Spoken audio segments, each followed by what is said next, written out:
Hello guys, and we're here today with another very interesting deck. Before we're today with some blue eyes, yes, some blue eyes. We just went over Dark Magicians, there's still the red eyes, and then we also have the blue eyes, of course, right here with the legendary decks. Now, this is not what I'm saying is in the legendary decks at all. This is just my take on a blue eyes deck in general. So, triple blue eyes by Dragon, that's pretty standard. He's just the greatest normal monster in the game, practically. Just being able to summon him out really easily in this deck. Like, you can send him to the graveyard, use Return of the Dragon Lord, or you can get him out using Sage with Eye of Blue or Whitestone Agents. There's just so many ways to get him out, and so he's really strong. Just a really strong monster overall. And there's a card in here that I don't know what set it came in, but it should be in every Blue Eyes deck, and I'll get to it at one point. Blue Eyes Alternative Dragon, pretty standard. Just being able to summon him out, being able to pop a monster, and then go for rank 8 or a level 9 Synchro is just really great, because then it gets rid of more monsters or allows you to attack directly or whatever. And then Dragon Spirit of White, being able to get rid of back row is definitely very helpful, because we're not playing Twin Twister. Sometimes that annoys me that we're not playing Twin Twister, but it's honestly not even needed in this deck. Double Maxi, just for more draw power and more consistency. I mean, once you make your field, once you get out your number 38s, or you make a Blue Eyes Spirit Dragon, having a Maxi can honestly be even more annoying for your opponent to deal with. It's like this deck, this card should be in every deck practically, this format. With Upstart Band at 1, it should be in every deck. Honestly, I probably should be playing Upstart in this deck, but I'm not. And then Whitestone Ancients is Whitestone Ancients, being able to send it to the graveyard with Dragon Shrines, really great, because then it summons out your Dragon Spirits of Rights or your Blue Eyes, and just really great. And then you can banish it to add a Blue Eyes from your graveyard back to hand, which helps with alternative. So if you don't use Melody of Awakening Dragon to get your Blue Eyes and your Blue Eyes alt, you can use Whitestone of the Ancients to get your Blue Eyes back, or your Dragon Spirit of White back, which also helps with your trade-ins. And then 3 Sage of Blue, who can search out Maiden, and I feel like 2 Maiden's decent enough. Like, you don't always need to see Maiden. Like, I feel like it's just easier to go for rank 8 play, and even when you do see Maiden, you kind of want to see Sage, so that way you can make like a 2-card rank 8 that's just really easy to use. And we also have 1-for-1, so if we really needed a tuner, we have access to 1-for-1, which helps us get Blue Eyes into our graveyard, gets Whitestone Ancients into graveyard. We're not running, I can't even remember his name.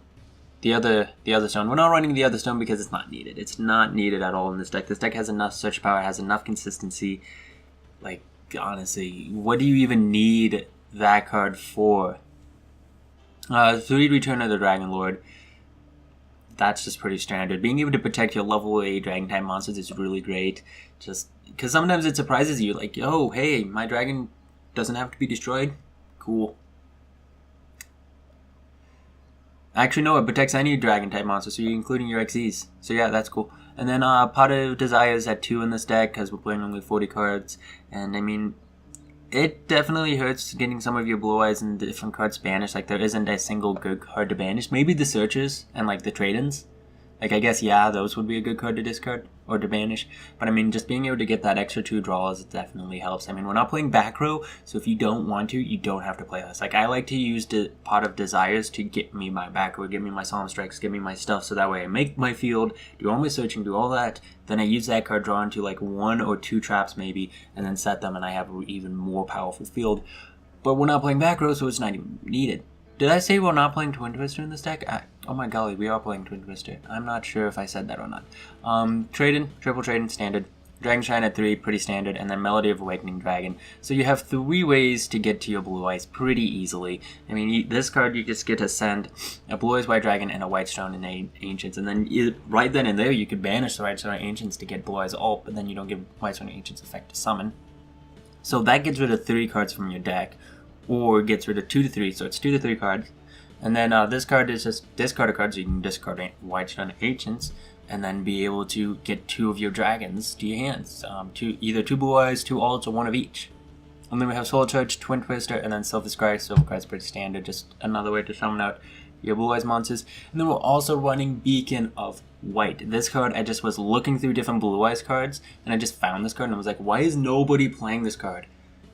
Or at least I haven't seen or heard of anybody playing this card. It is, if you do not control another Beacon of White and you have 3 or more Blue Eyes, so you have to have 3 or more Blue Eyes in your graveyard, you get to target 1 of them, special summon it, but effects are negated, so unfortunately you cannot banish back row, but It gets banished if this card leaves the field, but you're going to Exile someone or Synchro summon with it. Or the monsters you control cannot attack. Also, if you have any number of Blue Eyes monsters in graveyard, the equipped monster can attack up to that number of times during each battle phase. You can summon out a 3000 monster that can attack like 4 or 5 times pretty easily with this card, because it's not that hard to get your Blue Eyes monsters into the graveyard, and this card is searchable, cyclable with Hidden Armory. Yeah, it takes up your normal summon, but your normal summons are these cards right here, and it's not that necessary to normal summon them. So if you're going for rank 8 play, this is just like a great card because it's a searchable Gospel Reviver, it's a searchable Silver Scry, which is something this deck can kind of get hurt by, is the fact that it can't search out the Gospel Revivals or the Silver Scry. That's why there's so much draw power in this deck. And this card just sends the top card of your graveyard, so if you send another Blue Eyes card, that just means more attacks, or at least allows you to activate it sooner, and there's no downside to it. There's like absolutely no downside except a no normal summon, and the only time you want a normal summon is when you have Maiden and Sage in the same hand. So this card is just absolutely insane, because you can top deck this card, or Hidden Armory, and Hidden Armory adds from deck or graveyard. And then summon out a Blue Eyes monster, summon up Blue Eyes, and then just be able to attack 4 or 5 times. Like the max would be 1, 2, 3, 4, 5, 6, 7, 8, 9, 10. The max amount of attacks it can make would be 10. That's 30,000 damage. So that's just insane. Like your other monsters cannot attack, but you can just destroy your opponent. I just find this card so amazing. But I mean, also, it's just great for making rank 8s as well. That's why I'm not running 2 Silver Scry. A lot of people like to play 2 Silver Scry. And it definitely has its advantage in the fact that it's a quick play spell card. I really like that. But I feel like this has a bigger downside, which is if it gets Twin Twisted or destroyed, the monster gets banished.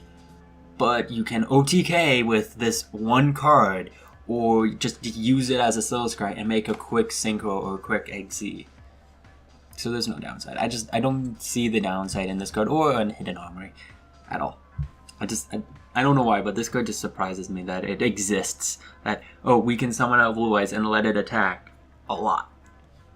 Anyways, oh hey, wait, no, 11 times, because this guy's a Blue Eyes monster. So we're playing one of him, you never make him, it doesn't even matter. This card can make up to 2 attacks on monsters during each battle phase. Yeah. Zero Eyes you can summon out with Blue Eyes Spirit Dragon. This guy, don't be too hasty. So many times I'm playing Pendulum decks and people are just like, summon out Blue Eyes Spirit Dragon, tribute him to summon out a Zero Eyes. And it's like, this guy prevents me from Pendulum summoning 2 or more monsters. Why? Why would you get rid of this card, which is annoying me? I'm playing, I don't know, Gradles, and you're getting rid of Blue Eyes Spirit Dragon? Okay, sweet, now I don't have to worry about you negating my Gradles. Or just any deck that has a graveyard and something that activates in the graveyard. 1-in-1 Cloud Castle, you're probably never going to make it, but you can target 1 level 9 monster graveyard, special summon that target. Level 8 or lower monsters cannot attack the turn they are normal summoned or special summoned, but hey, you can get out a Blue Eyes Spirit Dragon, then get Blue Eyes Spirit Dragon's effect off right then and there, I think. During either player's turn, you contribute this Synchro Summoned card. If you Synchro Summoned it, probably not, but hey, you can use it to make a rank 9, such as this guy, who can then banish 1 card. So more banishing. And you can also use White Blue Eyes Spirit Dragon to make Michael or Moonlit. They will get destroyed during the end phase, but hey, being able to banish or being able to send a monster back to the extra deck is definitely very useful. Besides that, we also have number 95, Galaxy Eyes Dark Matter Dragon, pretty standard, just being able to send more cards to our graveyard pretty much. Then you can use Full Armor to pop a card, and you can put them on top of Galaxy Prime Photon or on top of this guy. But I like to use this guy more than Tachyon, because this guy just is a 4000 beta that can increase his attack to probably, no, by himself 56. By himself it will be 56. If you have any other XZ monsters on your side of the field, it'll be even higher. But this guy allows you to detach 1 XYZ material, target a face-up monster. That monster cannot attack directly, nor can any of your other monsters, but you take control of that monster and its attack becomes 3000. So if your opponent has a whole bunch of monsters, you can take their strongest monster and put it to 3000 and then attack with all your monsters into the rest of their monsters and attack with this guy directly. And then number 38, pretty standard, and Divine Dragon Knight Felgrand, pretty standard. And that is it for just a Turbo Blue Eyes deck. This is pretty standard. This is what I'd expect Kyber to play if he actually existed.